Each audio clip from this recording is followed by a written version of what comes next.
Top of the morning, everyone. I'm back again with the 85 500 SEC. The last video that I took, I had the 20-inch wheels on there.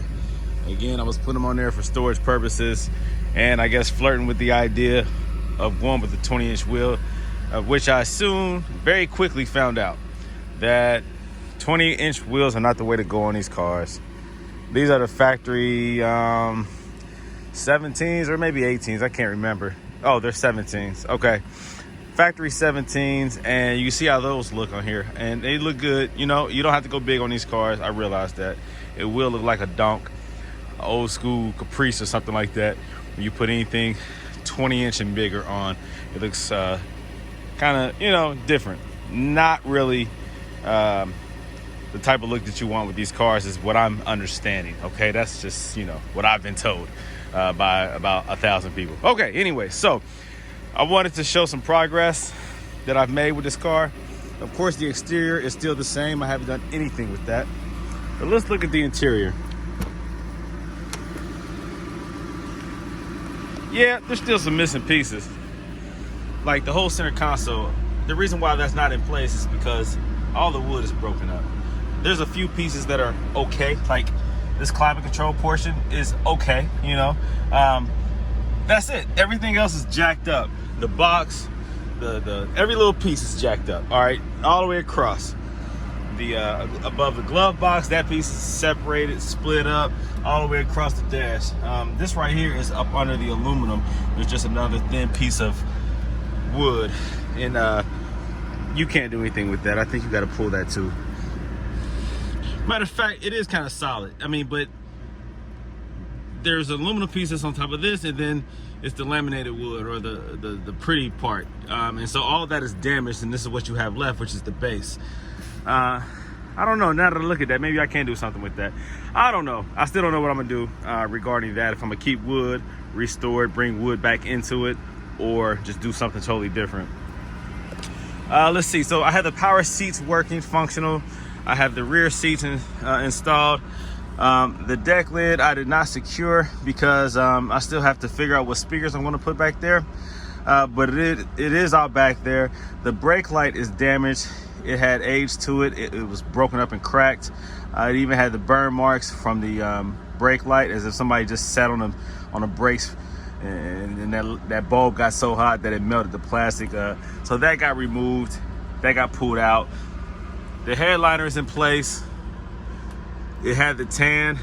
I put the gray one with the black in the front. That matches all the rest of the black interior. So I have all the carpet down. All that's good. There are going to be some spots that I'm probably going to have to spray or restain. I might just do the whole thing. But everything, all the interior is pretty much installed except for the trim. So I'll figure that part out. I'm having a couple issues with the instrument cluster. It's no illumination. When I turn on the headlights, the dash lights do not work, so I can't see at night. Let's see. Also, the common issue, I guess, of the air not coming out the center vents. That's a common issue, I guess.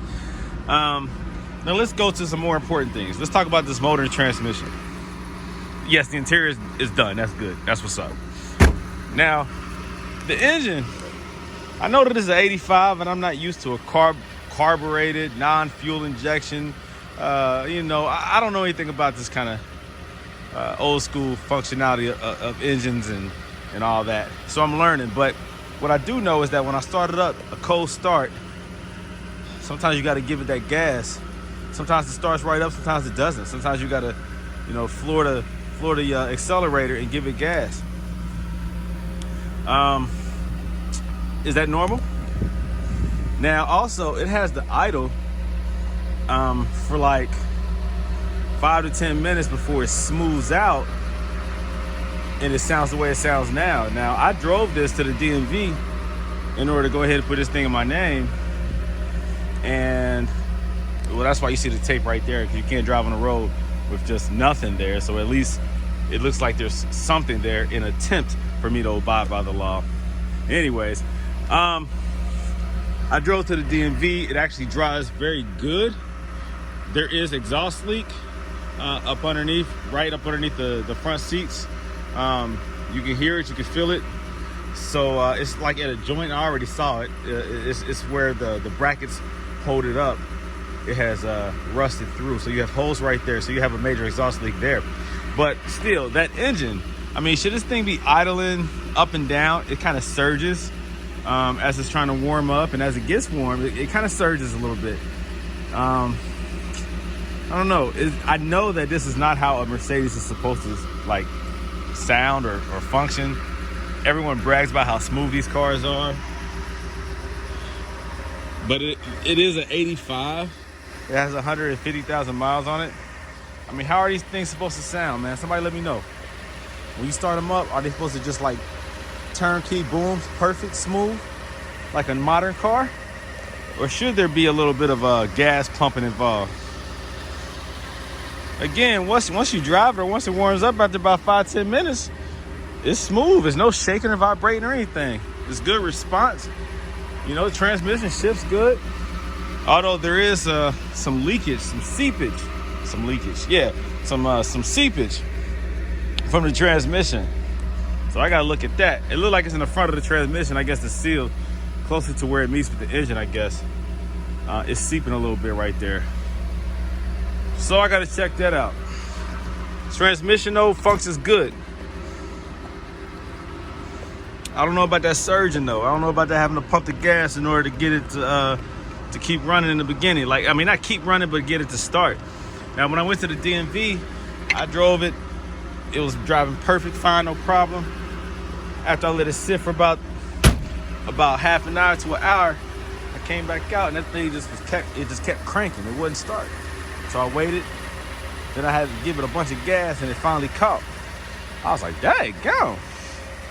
I can't be having that.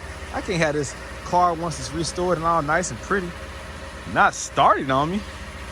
You know? It's embarrassing. I want this car to be perfect. I want it to run perfect. I want it to start perfect. Am I asking too much from an 85 500 SEC? There goes that little oil spot right there. That's from the transmission. Yeah, see? You guys tell me, what should I expect from a 1985 500 SEC? Am I asking too much? Is this car worth restoring? Should I scrap it? Should I say forget it?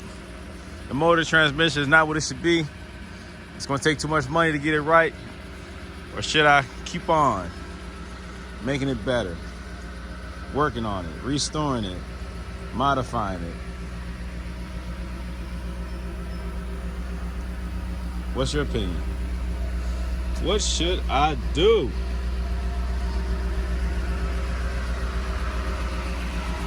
The nostalgia of owning a Mercedes SEC is, whew, it's inspiring.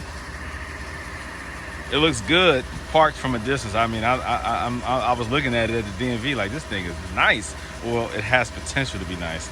Even the lady that came out, she said, whoa, what year is this? She said, it looks nice though. And then she opened up the door. She said, what's all this? It's missing a lot of stuff. She said, what's wrong with the roof?